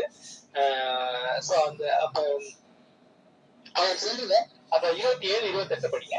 அவர் கரையில் இறங்கிய போது நெடுநாளால் பிசாசுகள் பிடித்தவனும் வஸ்திரம் அறியாதவனும் வீட்டில் தங்காமல் பிரேத கல்லறைகளில் தங்குமாய் இருந்த அந்த பட்டணத்து மனுஷன் ஒருவர் அவருக்கு எதிராக வந்தான். அவன் இயேசுவை கண்டபோது கூக்குரலிட்டு அவருக்கு முன்பாக விழுந்து, இயேசுவே, உன்னதமான தேவனுடைய குமாரனே, எனக்கும் உமக்கும் என்ன, என்னை வேதனைப்படுத்தாதபடிக்கு உண்மை வேண்டிக் கொள்கிறேன் என்று மகா சத்தத்தோடே சொன்னான். படிக்கலையா? இந்த இடத்துல என்ன பாக்குறோம் அப்படின்னா இன்னொரு பிசாசு பிடித்தவரை பாக்குறோம். இவன் வந்து ஊர்ல இல்ல, ஊரை விட்டு அவனை துரத்தி விட்டாங்க. இப்ப அவன் கல்றையில ஊருக்கு வெளியில இருக்கிறான். இப்ப ஆண்டவர் வந்து கலிலேயா கடலை கிராஸ் பண்ணி வந்து இறங்கி வர்றாங்க. அப்ப அவன் எதிராக அவன் வந்தான் அப்படின்னு சொல்லி பாக்குறோம். அவன் வந்து அவரை பார்த்து என்ன சொல்றான், இயேசுவே, உன்னதமான குமாரனே.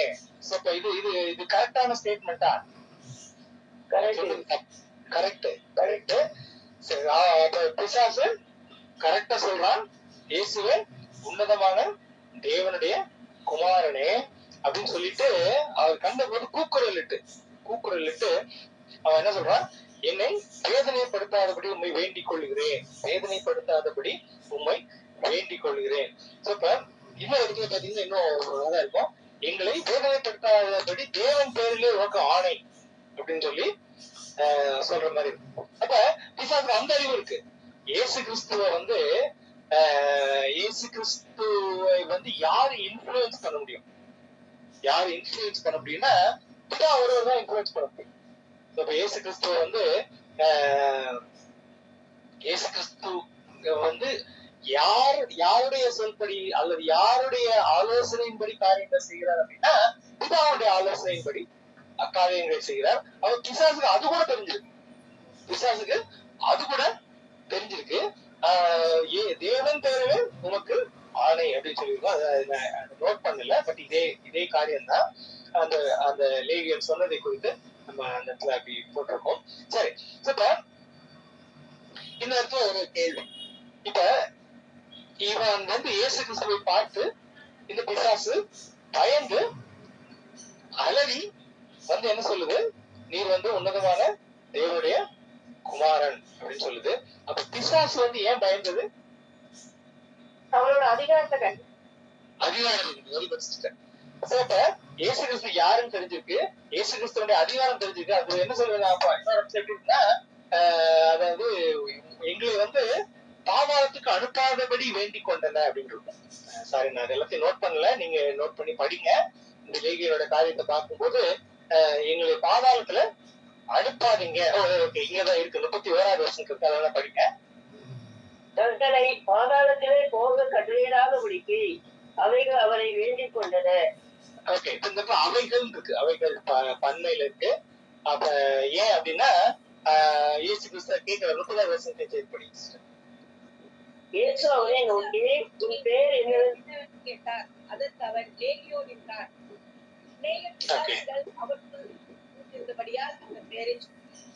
ஓகே, லேகியோன் அப்படின்னா ஆங்கிலத்துல லீஜியன் அப்படின்னு சொல்லுவாங்க. லீஜியன் அப்படின்னா ஒரு படைக்கூட்டம். சோ அது வந்து அப்படிதான் பிரிப்பாங்க.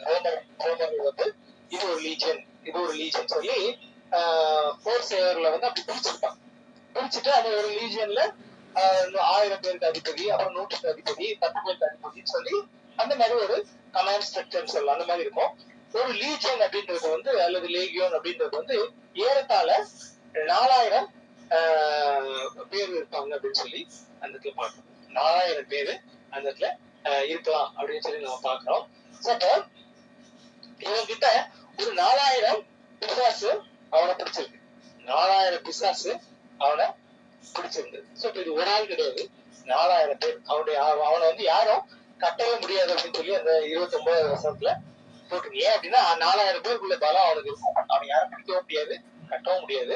சோ அப்பேற்பட்ட ஒரு பேய் கூட்டம். அது ஒரு பேய் கிடையாது, ஒரு பேய் கூட்டம். அந்த கூட்டம் இயேசு கிறிஸ்துவை பார்த்து அந்த சிஸ்டர் சொன்னது போல அவருடைய அதிகாரத்தை அறிந்ததுனாலே பயந்து எங்களை வந்து வேதனைப்படுத்தாதீங்க, தேவன் பேரில் உமக்கு ஆணை, எங்களை பண்டிக்கு அந்த பாதாளத்துக்கு எந்த பிசாசு போவோம், ஆண்டவர்கள் 2ஆம் வருகையில போவோம். அது கூட எனக்கு தெரிஞ்சிருக்கு. 2ஆம் வருகையில மரணமும் பிசாசும் அவனை சேர்ந்தவர்களும் பாதாளத்துல தள்ளப்பட்டு அழைக்கப்படுவார். இப்ப பிசாசுக்கு என்னென்னலாம் தெரிஞ்சிருக்கு பாருங்க. அவர் யாருன்னு தெரிஞ்சிருக்கு, அவரை யாரு இன்ஃபுளுன்ஸ் பண்ண முடியும்னு தெரிஞ்சிருக்கு. அது வந்து இப்ப இது அதுவே ரிமைன் பண்ணுது. ஆண்டவர் வந்து சொல்லுது, ஆண்டவரே இது வந்து காலம் நிறைவேறதுக்கு முன்னே எங்களை வேதனைப்படுத்த வந்தீரோ அப்படின்னு என்ன இடத்துல இருக்கும். அப்ப காலம் நிறைவேறதுக்கு முன்னாடி என்னன்னா, காலம் எப்ப நிறைவேறுது, 2ஆவது வருகையில காலம் நிறைவேறுது, அப்ப அது பாதாளத்துக்கு தான் போகும். அப்ப பிசாசு என்ன சொல்லுது, நீங்க முதல் வருகையிலே வந்து எங்களை பாதாளத்துக்கு அனுப்பிடாதீங்க. அப்ப அதுக்கு அவருடைய அதிகாரம் தெரிகிறது, அவருடைய வருகை குறித்து தெரிந்திருக்கிறது, அவர் யார் என்பது தெரிந்திருக்கிறது. அதனாலே பிசாசு பயப்படுகிறது. மனுஷன் கூடவே இருந்த சீசர்கள் வந்து அவர் யாருன்னு தெரியல, அவர் எப்படிப்பட்டவர் தெரியல, அவர் அதிகாரமும் தெரியல, அதனாலே அவன் பயப்படுகிறான். நல்லா புரிஞ்சிருக்கும்னு நினைக்கிறேன். அப்ப பிசாசு அவர் யார் என்று பார்த்து பயப்படுகிறது, அவர் எப்படிப்பட்டவர் என்று தெரிந்து பயப்படுகிறது. மனுஷன் எப்படிப்பட்டவர் என்று தெரியாதபடினாலே அவன் ஆண்டவரை பார்த்து பயப்படுறான், சம்டைம்ஸ் பிசாசை பார்த்தும் பயப்படுறான். அப்பொழுது சம்பவித்ததை பார்க்கும்படி ஜனங்கள் புறப்பட்டு இயேசுவினிடத்தில் வந்து, பிசாசுகள் விட்டு போன மனுஷன் வஸ்திரம் தரித்து இயேசுவின் பாதத்தருகே உட்கார்ந்து குட்டை தெரிந்திருக்கிறதை கண்டு பயந்தார்கள். அடுத்த பயம் இப்ப என்ன பயம் அப்படின்னா, இயேசு கிறிஸ்து பாதத்திலே அந்த மனுஷன் உட்கார்ந்து இருக்கான். யாரு? இவங்களால ஒருபோதும் கட்ட முடியாத ட்ரெஸ்ஸே போடாம நிர்வாணமாக திரிகிற அந்த மனுஷன் அவன் என்ன பண்றான், புத்தி தெளிந்து வஸ்திரத்தோட அவருடைய பாதத்துல உட்கார்ந்து இருக்கான். இப்ப பார்த்து திரும்ப அவங்க பயப்படுறாங்க. இது எப்படி நடந்தது அப்படின்னு சொல்லி அவங்களுக்கு ஒரு பயம் வருது. ஏன்னா அவனை வந்து யாருனாலையும் கண்ட்ரோல் பண்ண முடியாது, ஊரே சேர்ந்து அவனை பிடிக்க முடியாது. சோ அப்படிப்பட்ட ஒரு மனுஷன் இப்ப குழந்தை மாதிரி அவர் பக்கத்துல புத்தி தெளிந்தவனாக உட்கார்ந்து இருக்கிறான். அப்ப மத்தவங்க அத எல்லாத்தையும் எக்ஸ்பிளைன் பண்றாங்க. இப்ப அவங்களுக்கு இந்த மனுஷன் வந்து இப்படிப்பட்டவன் இப்படி ஆயிட்டானே அப்படின்ற சந்தோஷத்தை விட நம்ம பன்னிக்குட்டி செத்து போச்சுன்ற வருத்தம் அவங்களுக்கு ஜாஸ்தி ஆயிடுது. பன்னிக்குட்டி செத்து போயிடுச்சுன்ற வருத்தம் ஜாஸ்தி ஆயிடுது. அப்ப அவங்க என்ன பண்றாங்க, நீங்க தயவு செய்து இங்க இருந்து போயிருங்க. அப்ப மகிமையை கண்டு பயம் வருகிறது. பயம் வந்த பிறகு அடுத்து என்ன பண்ணணும், பாவம் எண்ணிக்கை நோக்கி நகரம். அடுத்தது பாவம் பண்ணி ஆண்டவரே நீ மன்னிச்சிருங்க அப்படின்னு சொல்லி கேட்கணும். பட் இவங்க என்ன சொல்றாங்க, நீங்க போங்க, எங்களுக்கு வந்து நஷ்டம் வந்துருச்சு, நீங்க போங்க, எங்களுக்கு பயமா இருக்கு, எங்களை விட்டு நீங்க போயிருங்க அப்படின்னு சொல்லி அவங்க சொல்றாங்க. அப்ப ஆண்டவர் வந்து அந்த மனுஷன் என்ன பண்றான், நானு கூட வர்றேன் அப்படின்றான். அந்த லேகியம் அவன் வந்து நான் கூட வரேன்றாரு, அவன் வரேன்னு சொல்றான். அப்ப ஆண்டவர் சொல்றாரு, இல்ல நீ வந்து உன்னுடைய சொந்த ஊருக்கு போ அப்படின்னு சொல்லி அவர் என்ன சொல்றாரு பண்ணீங்க. 39வது வருஷத்தை பண்ணீங்க. இயேசு அவனை நோக்கி, நீ உன் வீட்டுக்கு திரும்பி போய் தேவனுக்கு செய்தவைகளை எல்லாம் அறிவி என்று சொல்லி அவனை அனுப்பிவிட்டார். அந்தபடி அவன் போய் இயேசு தனக்கு செய்தவைகளை எல்லாம் பட்டணத்தில் எங்கும் பிரசித்தப்படுத்தினான். அடுத்த வருஷத்தை படிச்சு இயேசு திரும்பி வந்தபோது ஜனங்கள் எல்லாரும் அவருக்காக காத்திருந்தபடியால் அவரை சந்தோஷமாய் ஏற்றுக்கொண்டார்கள். ஓகே, இந்த இடத்துல என்ன பாக்குறோம்னா, இயேசு திரும்ப வராரு. முதல்ல என்ன சொன்னாங்க, நீங்க போயிருங்க அப்படின்றாங்க. இப்ப வந்து என்ன பண்றாங்க, அவர்கள் காத்திருந்து அவருக்காக காத்திருந்தபடியா செகண்ட் டைம் வரும்போது காத்திருந்தாங்க. என்ன நடந்தது அப்ப இடையில?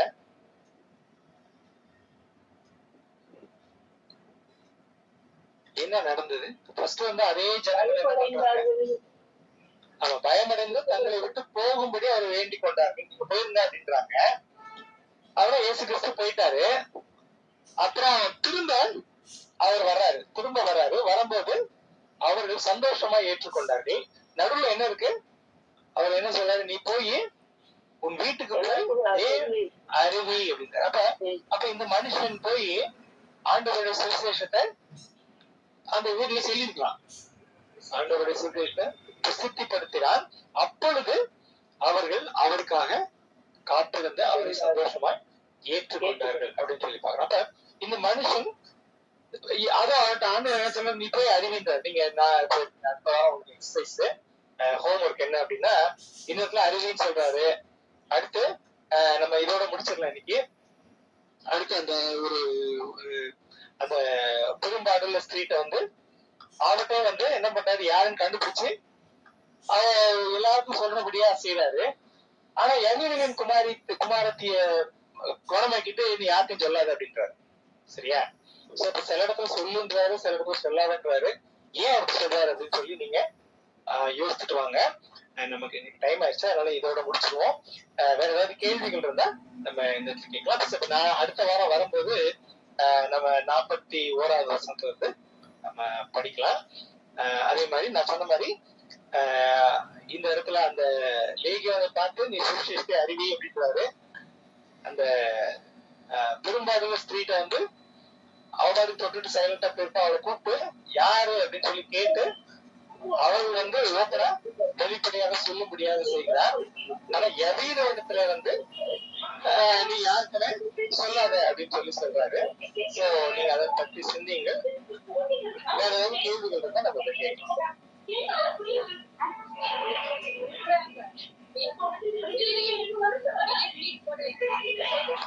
எழிலக்கா மியூட் போடுங்கக்கா. எழிலக்கா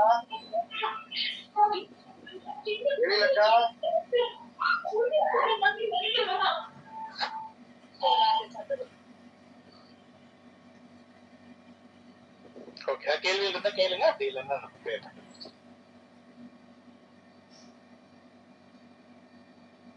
அது என்ன அர்த்தம்? அவங்க வந்து இவரை சொல்றாங்க சுவிசேஷத்தை, அவங்க அந்த அம்மாவை சொல்ல வேண்டான்றாங்க.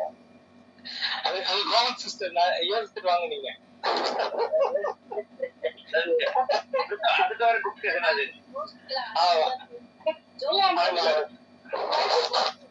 வாழ்க்கைய மக்கள் அறியணும்னு சொல்றதுக்காக அந்த பெண்ணை மீண்டும் சமூகத்துல கொண்டு வரணும்னு சொல்லி கூட அவர் விரும்பினாருன்னு சொல்லி கூட நம்ம பாக்கலாம். அதெல்லாம் அடுத்த வாரம் டிஸ்கஷன் பா. அதான் வேற கேளுங்க. எல்லாம் கரெக்டா இருக்குதியா? அடுத்த வாரம் நம்ம அதை நல்லா டீட்டெயிலா டிஸ்கஸ் பண்ணுவோம். ஜஸ்ட் நீங்க அதை குறித்து சிந்திச்சுட்டு வாங்க. வேற ஏதாவது இன்னைக்கு உள்ளதுல கேள்வி எதுவும் இருக்கா? இல்லைன்னா நம்ம எந்த டவுட்டுமே இல்ல இல்லையா? சரி, அப்ப யாராவது ப்ரேயர் பண்ணுங்க. பரலோகத்தின் நல்ல தகப்பனே, நன்றியப்பா. ஆண்டவரே, இந்த ஆசீர்வதிக்கப்பட்டதான இரவுல கூட கர்த்தாவே திருவசனத்தை கேட்கவும் ஆண்டவரே ஸ்தோத்திரம் அப்பா. என் தகப்பனே ஸ்தோத்திரம். ஒவ்வொரு கர்த்தாவே வார்த்தையும் ஆண்டவரே ஜீவனுலகம் கர்த்தாவே எங்களுடைய ஆண்டவரே மனதை ஆற்றுகிறதும் தேற்றுகிறதுமா இருக்கிறதப்பா. ஆண்டவரே ஸ்தோத்திரம் அப்பா, ஸ்தோத்திரம் கர்த்தாவே. எத்தனையோ ஆண்டவரே நன்மைகளை செய்த எங்கள் நல்ல தகப்பனே அப்பா, ஒவ்வொரு காரியத்தை நாங்கள் கேட்டுக்கொண்டு எங்கள் மனதுல வைத்து ஆண்டவரை விட்டு விடாதபடி ஆண்டவரே ஸ்தோத்திரம் ஸ்தோத்திரம். நல்ல வித்தை கர்த்தாவே தந்து எங்களை ஆசீர்வதிக்காக நாங்கள் நன்றி செலுத்துகிறோம் அப்பா. ஸ்தோத்திரம். ஒவ்வொரு நாளும் கர்த்தாவே நாங்கள் உங்களுடைய திருவசனத்துல ஊற்றி வளர உதவி செய்யுங்கப்பா. ஆண்டவரே பேசுகிற தாசரை ஆண்டவரே ஆசீர்வதிங்கப்பா. மேலும் அநேக ஜனங்களுக்கு கர்த்தாவே விதைக்கிற மகனை ஆசீர்வதிங்கப்பா. ஆண்டவரே நாங்கள் ஒவ்வொரு நாளும் வேத வசனத்தின் ரகசியத்தை அறிந்து கொள்ள புரிந்து கொள்ள எங்களை ஆண்டவரே ஸ்தோத்திரப்பா எங்களை உறுதிப்படுத்தும்படியாக செபிக்கிற தகப்பனே. ஒவ்வொரு நாளும் கத்தா வித்தியாசமான கத்தாவே உம்முடைய அன்புல நாங்க ஆண்டவரே ஊறணும் வளரணும் ஐயா. ஆண்டவரே எத்தனையோ ஜனங்களுக்கு உங்களுடைய வசனத்தை எடுத்து உரைக்கணும் ஆண்டவரே அப்பா. எங்களால் தெரிந்த கத்தாவே ஒவ்வொரு உவமைகளையும் கத்தாவே நாங்கள் அவர்களுக்கு சொல்லணும் ஆண்டவரே. வெட்கப்படாதபடி பயப்படாதபடி தகப்பனே, உயிருள்ள சாட்சி உன்னதமான வார்த்தைகளை கர்த்தாவே நாங்கள் ஆண்டவரே உற்சாகமாய் பகிர்ந்து கொள்ள உதவி செய்யுங்கப்பா. அநேகருக்கு நாங்கள் இந்த விதைகளை விதைக்கணும் ஏசப்பா. ஒவ்வொரு நாளும் ஒவ்வொரு வார்த்தைகளை கேட்டுக்கொண்டு கர்த்தாவே நாங்கள் ஆண்டவரே அப்பா நாங்கள் புதைத்து விடாத வண்ணம் தகப்பனே சோத்திர எளிமை பிரகாசிக்கிற பிள்ளைகளா எங்களை கர்த்தாவே மாற்றுபடியா ஜெபிக்கிறோம். இந்த இரவுல ஆசீர்வதிங்க. பிறகு தூக்க நேரத்துல கர்த்தாவே கரம் எங்களை தாங்கி கொள்ளட்டும், ஏந்தி கொள்ளட்டும், சுமந்து கொள்ளட்டும். இயேசு கிறிஸ்துவின் நாமத்தில் ஜெபங்கள் நல்ல பிதாவே, ஆமென். அம்மா மீட் போடுறதுன்னா சின்ன ஜப குறிப்பு நம்ம இணைப்புல இருக்கிற தேசமா மியூட் புரியுங்கம்மா. ஒரு நம்ம சாந்தாரணி அக்கா அவங்களுடைய தகப்பனார் இப்போ ஒரு சின்னதா ஒரு ஃபோன் பண்ணாங்க. அவங்க அப்பாவுக்கு முடியலன்னு சொல்லி ஐசியூ வந்து சேர்த்துருக்குறாங்களாம். ஸோ ரொம்ப ஒரு கலக்கமா சொன்னாங்க. ஸோ அந்த தகப்பனாருக்காக நம்ம ஒரு சின்ன ஜெபம் பண்ணிடுவோம். ஸ்தோத்திரம்.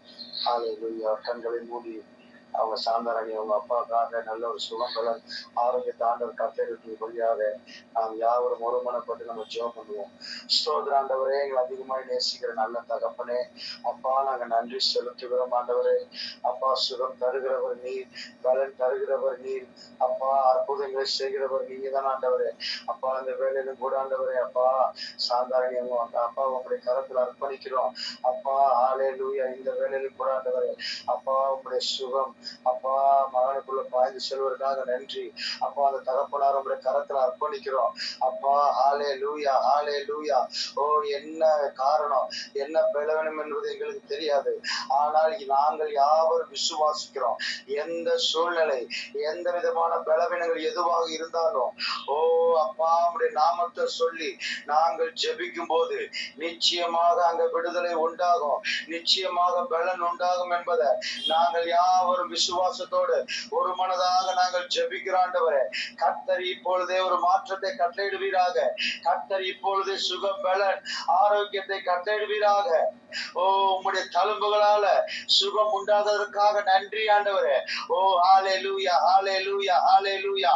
அப்பா இப்பொழுதே அந்த குடும்பத்துல இருக்கிறதான சுலபப்பா ஹல்லேலூயா நிலவுகிறதான அந்த கலக்கங்கள் ஓ அந்த சோர்வுகள் எல்லாம் இயேசுவின் நாமத்தினால இப்பொழுது நீங்கி போவதாக. கர்த்தர் நீங்க பூரண சுகம் தந்து அப்பா அந்த தகப்பனார சாட்சியாக நீங்க நிறுத்துவதற்காக நன்றி ஆண்டவரே. ஓ கர்த்தர் நீங்க அதிசயங்களை செய்யுங்க, அற்புதங்களை செய்யுங்க. உலர்ந்த எலும்புகளை உயிர் பெற செய்த ஆண்டவர் ஓ இன்றைய நாளிலும் கூட ஆண்டவரே உம்முடைய நாமத்தை சொல்லி நாங்கள் ஜெபிக்கிறோம். இயேசுவின் நாமத்தினால, இயேசுவின் நாமத்தினால அந்த தகப்பனார் எழுப்பி நடப்பாராக. ஓ ஹல்லேலூயா. மருத்துவர்கள் வியக்கத்தக்க என் தேவன் நீங்க அதிசயங்களையும் அற்புதங்களையும் நீங்க செய்வதற்காக நன்றி. கர்த்தர் நீங்க அப்பா ஹல்லேலூயா கிரியை செய்வதற்காக நன்றி ஆண்டவர். நன்றி அப்பா, நன்றி அப்பா. உச்ச தலையிலிருந்து உள்ளங்கால் வரைக்கும் உங்களுடைய ரத்தத்தினால கழுவி அப்பா தகப்பனார நீங்க ஆசீர்வதிங்க, பலப்படுத்துங்க ஆண்டவரே. அப்பா நீங்க அப்படியே செய்யறதுக்காக நன்றி ஆண்டவரே. கர்த்தர் நீங்க பெரிய காரியங்களை செய்யறதுக்காக நன்றி. முற்றிலுமாக உங்களுடைய கரத்துல அர்ப்பணிக்கிறோம். நீங்க எங்களோட பேச நம்முடைய வார்த்தைக்காகவும் நன்றி செலுத்துகிறோம். அர்ப்பணிக்கிறோம். எங்கள் யாவருக்கும் நல்ல தூக்கத்தை தாங்க தகப்பனே. அதிகாலையில் உண்மை தேட எங்களை நீங்க பலப்படுத்துங்கப்பா. ஆசீர்வதிங்க, பலப்படுத்துங்க. உங்களுடைய ரத்த கோட்டைகளும் மறைத்து பார்த்து கொள்ளுங்க. இயேசு கிறிஸ்துவின் நாமத்தில் ஜெபிக்கிறோம் எங்கள் ஜீவனுள்ள நல்ல பிதாவே, ஆமென்.